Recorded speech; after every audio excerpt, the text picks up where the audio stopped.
So for week 7 LC2 graphing quadratic functions, we'll start with yung given na number 2 doon sa may module kasi medyo basic na yung number 1. So we have function of x is equal to 2x squared plus 4x plus 3. So yung function of x that is also equal to y. So yung unang gagawin natin is i-convert natin yung quadratic function into a vertex form. Kasi gusto natin malaman yung value ng vertex muna. Kasi doon tayo mag-i-start ng pagko-construct ng table para makapag-graph tayo. So again, we will use the formula for h at saka yung k.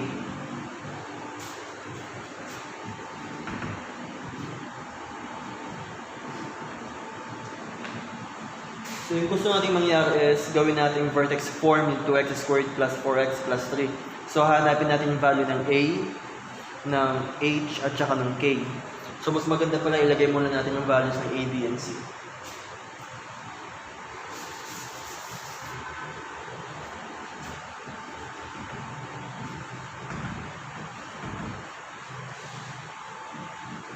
So yung values for a, b, and c, yung a natin obviously that is 2, yung b natin is 4, yung c natin would be 3. Now using the formula to solve for h and k, yung formula for h is negative b 2a, para sa k is 4ac minus b squared all over 4a. So, ang gusto natin mangyari, i-construct yung vertex form ng 2x squared plus 4x plus 3. So, gusto natin mangyari,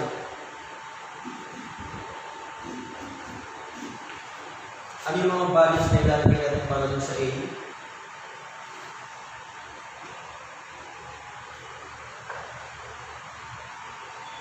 Ano yung a? Ano yung h? Tapos ano yung k? Ano pa yung value ng a? Ano yung value ng h? Ano yung value ng k? Yan yung gusto natin gawin. Kasi dito natin pupunin yung vertex. Now, yung a di na natin kailangan i-solve kasi yung a yun ang mismo yung value ng a dun sa may quadratic functions natin which is yung 2. A is equal to 2. So, understood.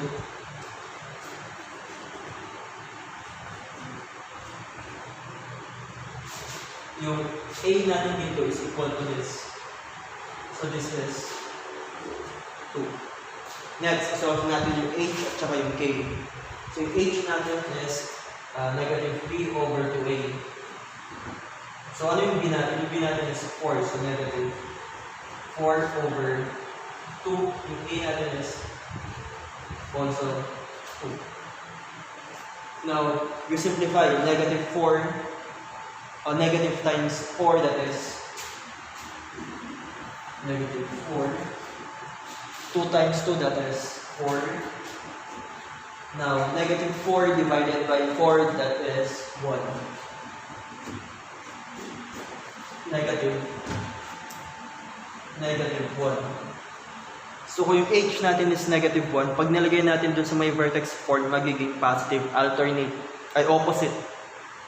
Opposite yung sign. So, kung negative 1 dun, ilalagay natin dun sa may vertex form is positive 1. Napag-usapan na natin yan before sa mga previous videos.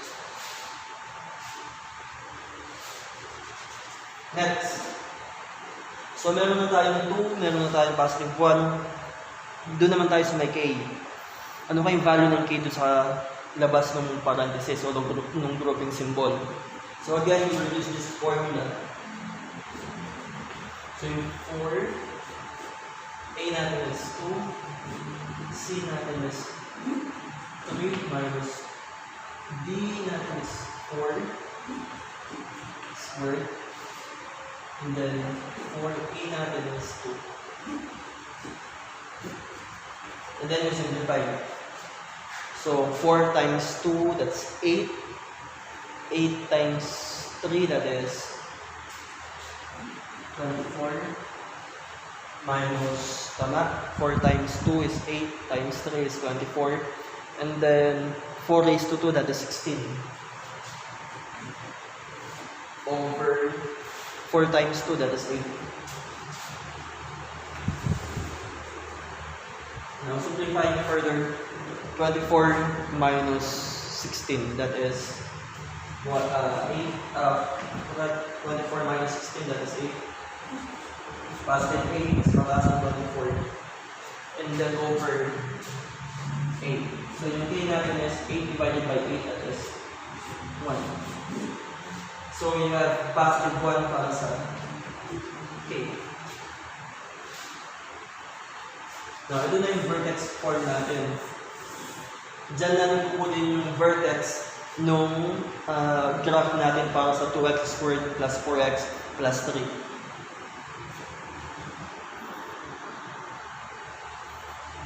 Next, so yung quadratic function na 2x squared plus 4x plus 3, na-convert na natin into vertex form. So from that vertex form, kukunin natin yung vertex nung graph ng quadratic function natin.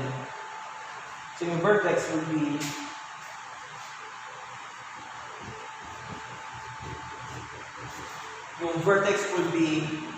yung h at saka yung k.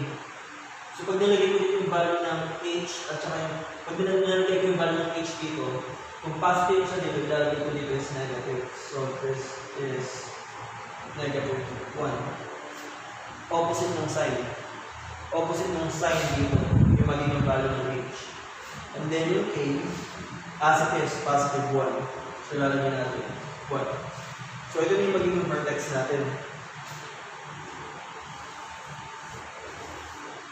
So yung graph natin mag-uumpisa dun sa vertex. After nyan gagawa tayo ng table.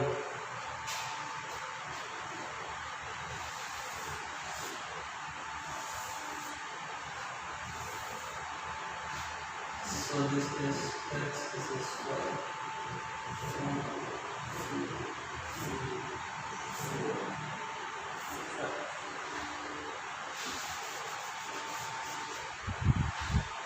So gagawa ka ng table na may 5 o 10 boxes na wala pang laman. So I suggest doon sa pinakagitna dito, doon sa dalawang magkatapat tayo, doon mo ilalagay yung vertex mo. So doon sa may tapat ng x, doon mo ilalagay yung value ng h, which is yung negative 1. Doon naman sa ilalim, yung hilera ng y, doon mo ilalagay yung k mo. So dito sa may tapat ng x, dito sa gitna, ilalagay ko yung negative 1. Dito yung 1. Ganyan. So yun yung unang step. I-convert mo muna yung quadratic function into a vertex form. Tapos i-identify mo yung vertex. Tapos gawa ka ng table na may 5 magkakatapat na boxes. Tapos doon sa pinakagitna, doon mo ilagay yung vertex. Yan yung first step para makapag-graph.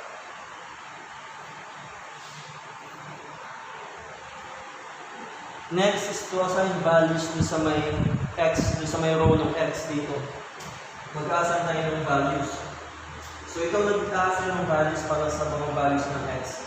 So malalaman mo lang yun kung alam mo yung vertex. So we'll start with the middle, which is yung negative 1.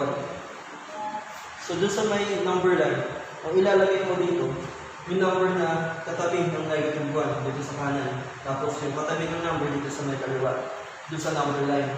So kung negative 1 dito sa number line, yung susunod is 0, 1, 2, 3, tapos 4. Dito naman sa kaliwa, if this is negative 1, this is negative 2, negative 3, tsaka negative 4.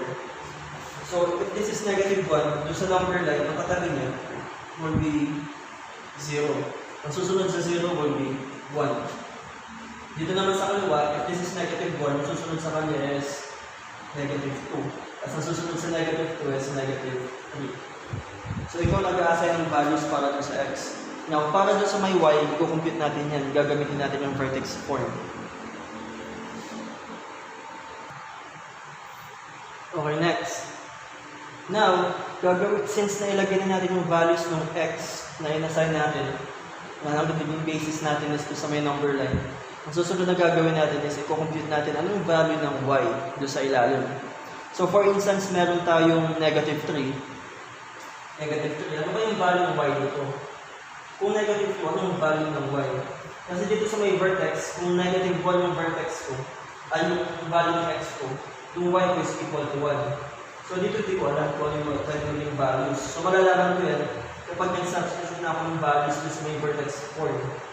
So ang gagawin ko, kukunin ko yung negative 3, ilalagay ko sa may vertex 4, tapos isi-simplify ko para ma-solve ko yung value ng y.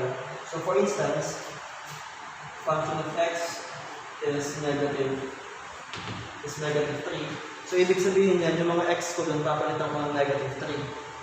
So this is 2, and then negative 3 plus 1 squared plus 1. So yung x doon, pinalitan ko ng negative 3. Yan yung isi-simplify ko para malaman ko kung ano ilalagay ko ng number dito.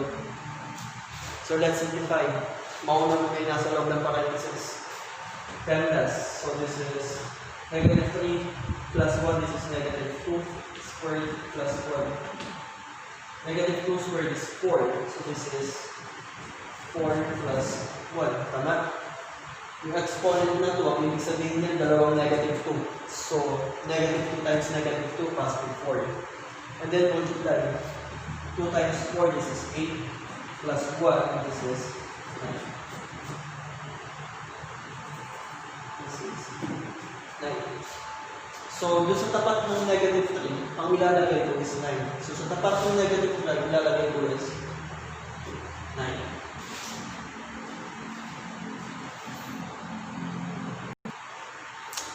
Next.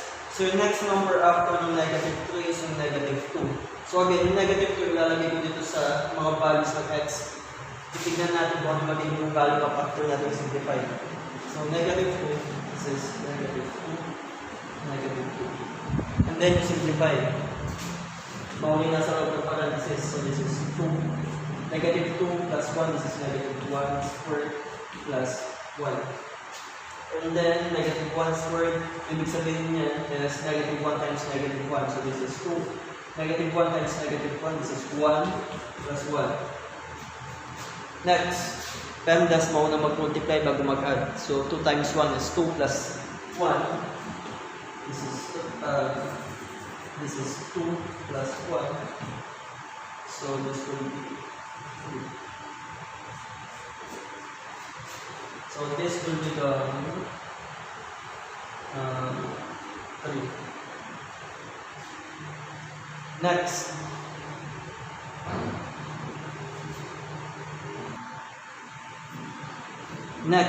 Ngayon naman yung 0. Ano ba yung magiging value kapag 0 nilagay ko doon? Ano yung magiging value na dito?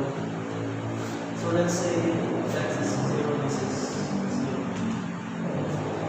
So, simplify. Mauli na sa parenthesis. 0 plus 1 is 1 squared plus 1. 1 squared is 1 times 1, this is 1. And then 2 times 1, that is 2 plus 1. 2 plus 1, that is 2. So, doon sa may tapat ng 0, ang ilalagay ko will be yung 3. So, pag 0 yung nilagay ko dito, tapos simplify ko, yung answer is 3. So, therefore, yung ilalagay ko dun sa may tapat.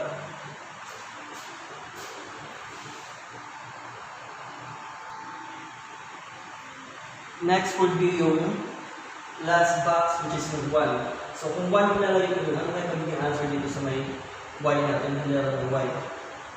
So, let's try yung 1, 1. So, let's simplify mo. Una nasa loob ng parenthesis. This is 1 plus 1, 2 squared plus 1. 2 raised to 2 is 2 times 2. This is 4 plus 1. 2 times 4, this is 8 plus 1. Then 8 plus 1, that is 9. So, pag 1 ang ginamit ko, this one, pag 1 ang nilagay ko dun, 1 ang nilagay ko dun, yung magiging answer pag simplify ko is 9. So, 9 yung ilalagay ko dito. So, kompleto na yung mga laman ng boxes natin. So, kung yung x mo is negative 3, yung y mo is 9. Kung negative 2, it's 3. Kung negative 1 yung vertex natin, kung negative 1 yung x mo, yung y mo is 1. Kung yung x mo is 0, yung y mo is 3. Pag yung x mo is 1, yung y mo is equal to 9. So kung titignan mo, may mapapansin kayo dun sa mga values ng y. Kapag in-expand mo pa yan, yung values dito sa kanan ng vertex, yung vertex natin naman, this will be our vertex. Ito yung vertex natin, yung mga values dito sa may kanan at saka sa may kaliwa, parehas lang. So, halimbawa, meron akong susunod na number na 2, and then nakalagay dito is 15.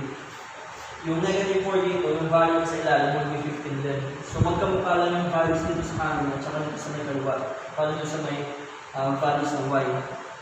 Now,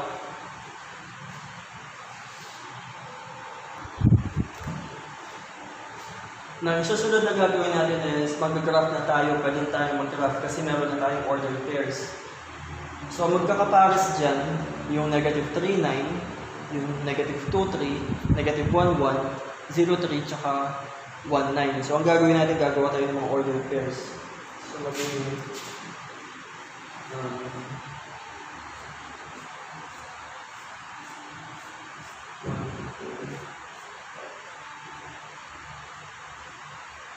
so, yung una, negative 3, negative 4, negative 1, 0, tapos 1. Tapos 9, 3, 1, tapos 9. So, ang gagawin natin sa mga ordered pairs na yan is ipa-plot natin sila sa Cartesian plane. Now, yung next na gagawin natin is pa-plot na natin yung mga points. So, unahin natin yung vertex para mas maganda doon sa may na tayo mag-start. So, dun sa vertex natin, yung ordered pair natin is negative 1 at 1. So, hanapin natin yung negative 1 sa x-axis tapos yung positive 1 sa may y-axis. So, yung negative 1 dito is, if this is 0, yung origin, if this is 0, this is negative 1. So, ito yung negative 1 natin. Next is yung positive 1. So, hahanapin natin yung positive 1 sa may y-axis. So, if this is 0, this will be positive 1. Now, yung intersection ng negative 1 at saka ng positive 1, yun yung negative 1, 1. Kumbaga yun na yung point natin sa Cartesian plane. So, that is negative 1, positive 1. Yeah. So that is negative 1, 1. Next pair. O mamili na kayo na kahit anong gustong pair na pwede. So gamitin natin yung katabi niya. Yung 0, 3. So hanapin natin sa may x-axis yung 0. In this case, this is 0. Tama? 0 tapos positive 3. So, hanapin natin yung positive 3 sa y-axis. So, if this is 1, this is 2, this will be 3. So,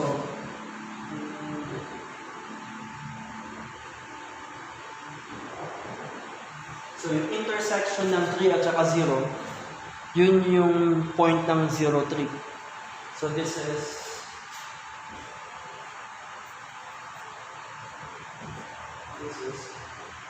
0, 3.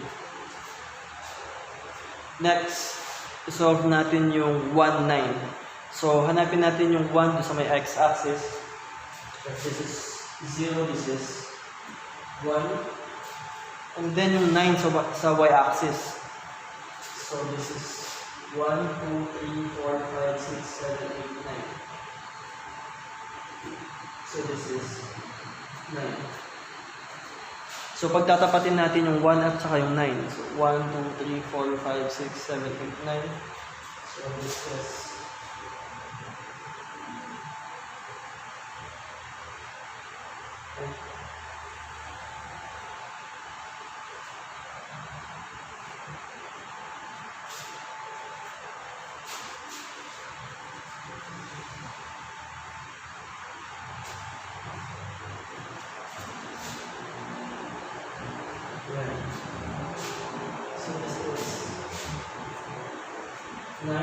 tapos yung 1. Okay, tapos yung 1.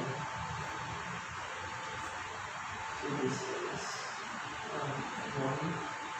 This is 1. I'm sure familiar na kayo kung paano mag-graph sa Cartesian plane using mga ordered pairs. Next, negative 2, 3. So hanapin natin yung negative 2 sa y-axis. This is negative 1, this is negative 2. Yan. And then positive 3. So if this is positive 1, positive 2, positive 3.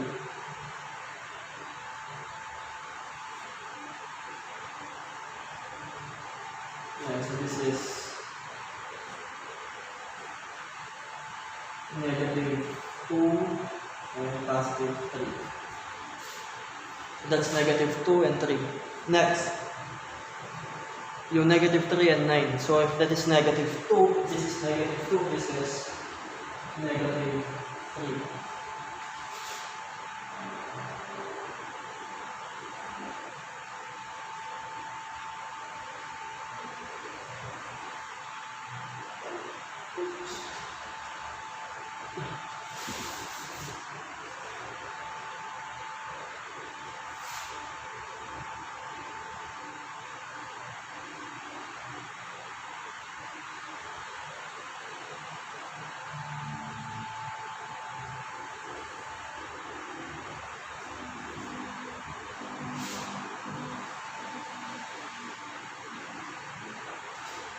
So negative 3 and then positive 9. So 1, 2, 3, 4, 5, 6, 7, 8, 9. So this is 9. Right. So negative 3 tapos positive 9 para dito negative 3 positive 9. So this is negative 3.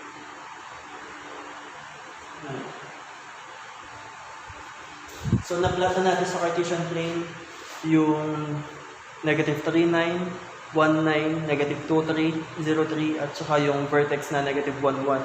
So, anong gagawin natin dito sa mga points? Ang gagawin natin, ipag-connect natin sila.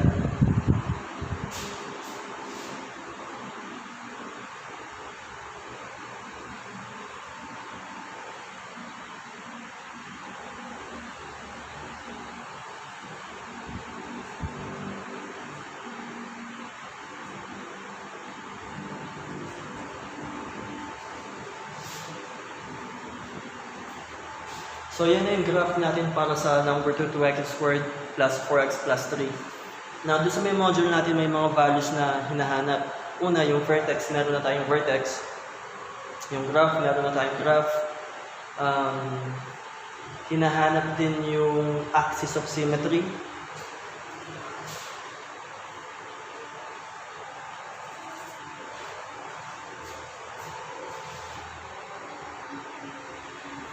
Okay, next. Now, doon sa may module natin, may hinahanap ng mga values for domain, range, vertex, x-intercept, y-intercept, axis of symmetry, maximum point, or minimum point, or maximum point, tapos yung opening. So, let's start with yung domain. Yung domain is, ang parating ko nilalagay, x is x is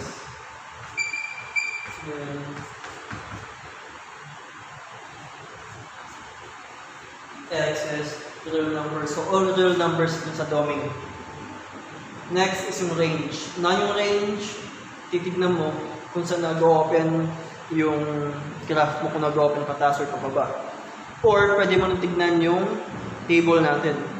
Mag-start ka dun sa may vertex. Ito yung range natin. Ito yung mga domain, ito yung mga range. So, kung ito yung vertex natin, kung mapapansin mo, after ng vertex, yung sumunod na number, mas mataas na dun sa may 1. Tapos, pataas na ng pataas. So, ibig sabihin, yung value ng range mo is y. Yung y mo is either equal or greater than 1. Pwede 1, or mas mataas na sa 1. Pataas na pataas. So, it's y is equal or greater than 1. Pwedeng 1 or mas mataas sa 1. So, pataas ng pataas.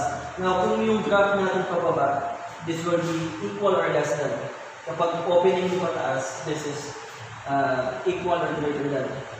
Dun sa may y natin. So, ito. Yung vertex natin will simply this scale. It's negative 1, 1. X-intercept. Yung x-intercept is yung point kung saan tinamaan ng graph yung x-axis. So kung mapapansin ninyo, hindi naman tinamaan ng parabola natin yung x-axis. So therefore, no intercept.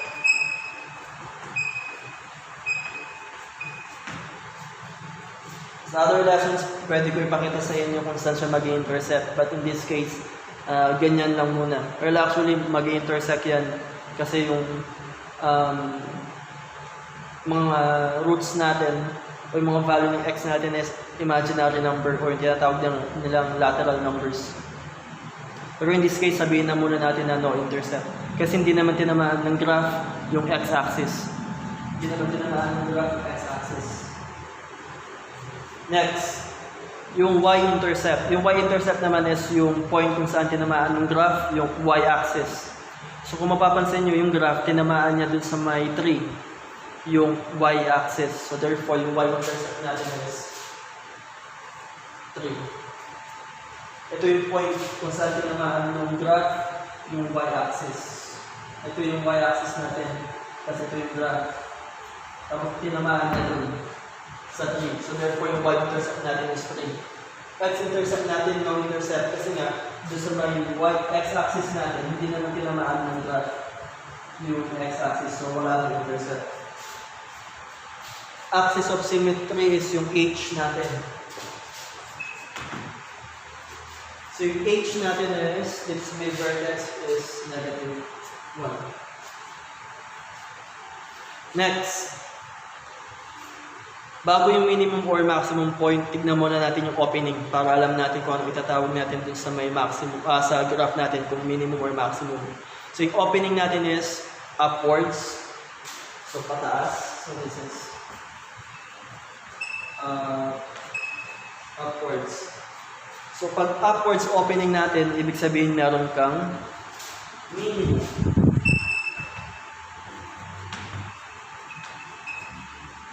Minimum kasi yung vertex mo nandito sa ilalim, so you have a minimum. So ano yung minimum point? Yung minimum point mo will be yung value ng A. So sa vertex natin, value ng A is 1, so this is 1. So again, let's recall yung domain or set of all real numbers. Yung range, titignan mo doon sa may table, mag-umpisa doon sa may vertex, kung pataas yung numbers o pababa. So since pataas yan, yung y natin is either equal or greater than 1. Yung vertex natin na solve na natin is negative 1, 1. Now going back to sa may range. Halimbawa this is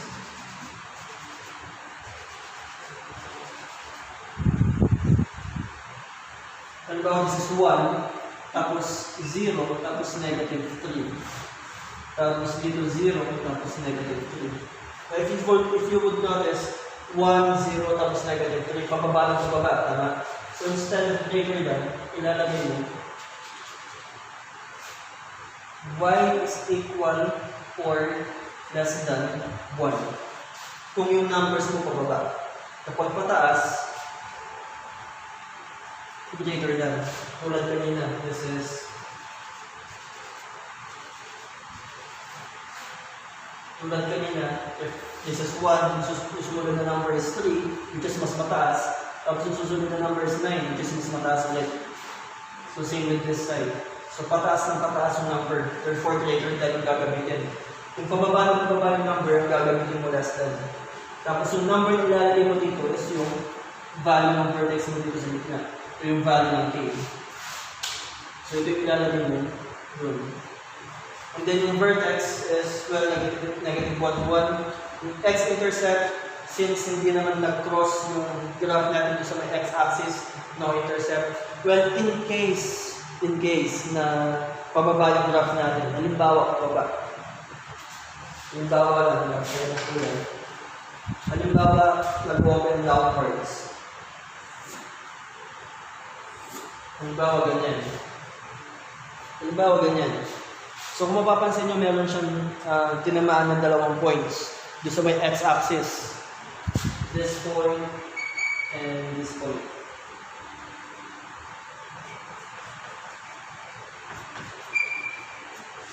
Halimbawa, yung graph natin pababa. So, tatanungin natin, saan point tinamaan ng graph yung x-axis? So, tinamaan niya dun sa negative 2 at saka dun sa 0. So, yung x-intercept natin dalawa, negative 2 at saka 0.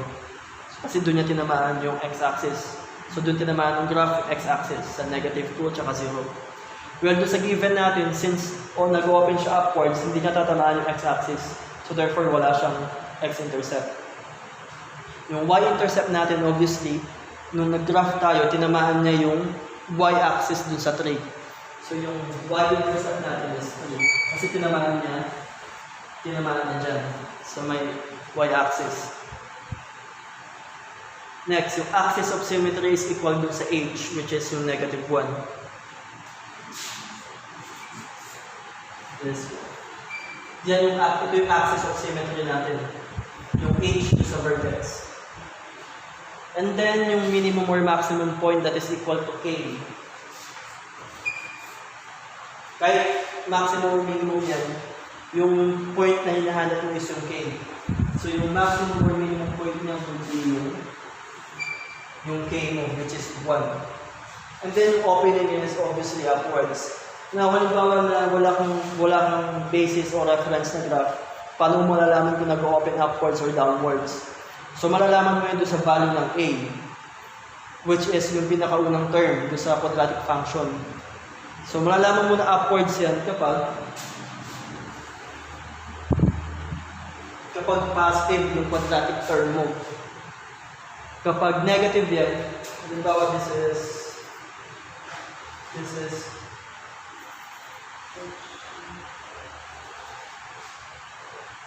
is kung negative yung quadratic term mo, yung opening mo will be downwards. Kapag positive, tulad kanina, pataas. Kapag negative yan unang term mo, magiging pababa.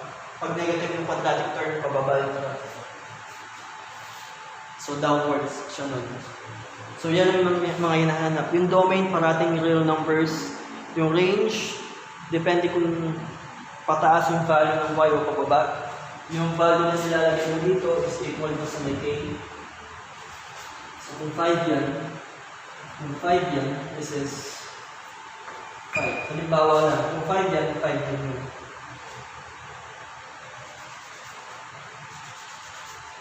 So, this is yung vertex, nahanap na natin, yung x-intercept, yung point kung saan tinamaan ng graph, yung x-axis. Yung y-intercept is yung point kung saan tinamaan ng graph, yung y-axis. Axis of symmetry is equal to h. Minimum or maximum point that is equal to 1. And then, nag-open upwards. Pag nag-open ng upwards, meron kang minimum. Pag nag-open